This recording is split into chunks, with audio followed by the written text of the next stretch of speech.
দেখুন, শুধু আজকে বজবজে নয়, সারা বাংলাতে যেখানেই বিজয়া সম্মেলনী হচ্ছে সেখানে মমতা বন্দ্যোপাধ্যায়, অভিষেক বন্দ্যোপাধ্যায়ের ডাকে সাড়া দিয়ে হাজারে হাজারে লাখে লাখে মানুষ সেখানে উপস্থিত হচ্ছে, যেটা আগামী দিনে বিরোধীদের কাছে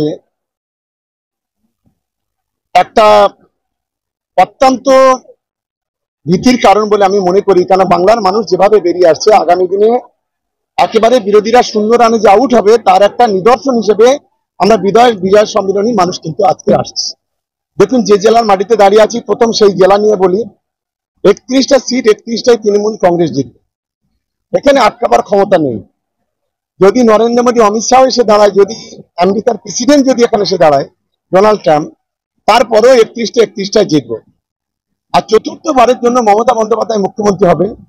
2021-এ আমরা 213টা সিট পেয়েছিলাম। এবারে যেটা আমরা 240-এরও বেশি সিট পাবো বলে আমি অন্তত ব্যক্তিগতভাবে মনে করি। এটা আমার আত্মবিশ্বাস যে বাংলার মানুষ এবার মমতা বন্দ্যোপাধ্যায় এবং অভিষেক বন্দ্যোপাধ্যায়ের নেতৃত্বে তৃণমূল কংগ্রেসকে ভোট দেবে। দেখুন, আমার প্রথম প্রশ্ন, স্বাধীনতার 78 বছর পরে আজকে কেন এসআইআর করতে হচ্ছে? ভারতবর্ষে 15 জন প্রধানমন্ত্রী এসছে, কারোর এসআইআর করতে হয়নি। আজকে এসআইআর, তার একটাই কারণ, বিজেপি বুঝতে পারছে আগামী দিনে পায়ের তলা থেকে জমি সরে যাচ্ছে। তাই এসআইআর এর মধ্য দিয়ে সবচেয়ে বেশি আঘাত নিয়ে আসছে ওরা সংখ্যালঘু এবং আদিবাসী সম্প্রদায়ের। আমরা শুধু এইটুকু বলতে চাই যে আপনি এসআইআর করুন, এফআইআর করুন, যা পারে করুন, আমাদের কোনো আপত্তি নেই। কিন্তু পরিকল্পিতভাবে বাংলার একটা ভোটার যদি কাটা হয়, তার বিরুদ্ধে তৃণমূল কংগ্রেসের কোটি কোটি তৃণমূল কংগ্রেসের কর্মীরা রাস্তায় নামবে এবং বৃহত্তর আন্দোলন গড়ে তুলবে। আমরা তাই অনুরোধ করব, গণতান্ত্রিক দেশ, এসআইআর করুন, আমাদের কোনো আপত্তি নেই, তবে অগণতান্ত্রিক ভাবে না। আজকের প্রোগ্রামটা আমাদের প্রিয় সাংসদ, আমাদের সুখ দুঃখের সাথী মাননীয় শ্রী অভিষেক ব্যানার্জির নির্দেশে বজবজ 2 নম্বর ব্লক তৃণমূল কংগ্রেসের 7টি অঞ্চলের পক্ষ থেকে আজকে ছিল বিজয়া সম্মেলনী।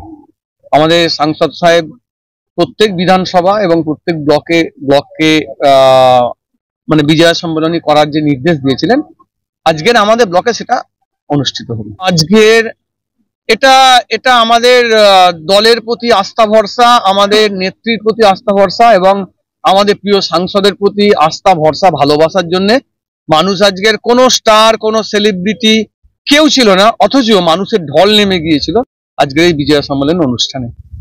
এর জন্য আমরা মানুষের প্রতি কৃতজ্ঞ। মানুষের এই ভালোবাসা আমাদের পাথেও আমাদের শক্তি যোগায়। মানুষের এই ভালোবাসা, মানুষজন আজকের সত্যি সত্যি প্রায় আমার মানে আন্দাজ অনুযায়ী 4 থেকে 4,500 লোক এখানে উপস্থিত হয়েছিল।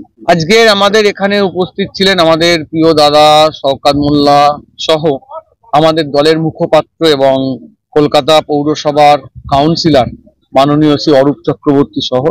তাদের বক্তব্য আমাদের দলনেত্রী, আমাদের মাননীয় মুখ্যমন্ত্রী মমতা বন্দ্যোপাধ্যায় এবং আমাদের জননেতা, জনদরদী জননেতা, জনগণের জননেতা আমাদের সাংসদ শ্রী অভিষেক ব্যানার্জির যে বার্তা, সেটা আজকের মানুষের কাছে পৌঁছে দেওয়া হলো যে উন্নয়নমুখী মানুষ আমরা, পশ্চিমবঙ্গের মানুষ, আমরা শান্তি, সম্প্রীতি, ভ্রাতৃত্বের মধ্যে থেকে এসছি। আমরা এই পরম্পরা, এই ঐতিহ্য আমরা বজায় রেখে চলবো।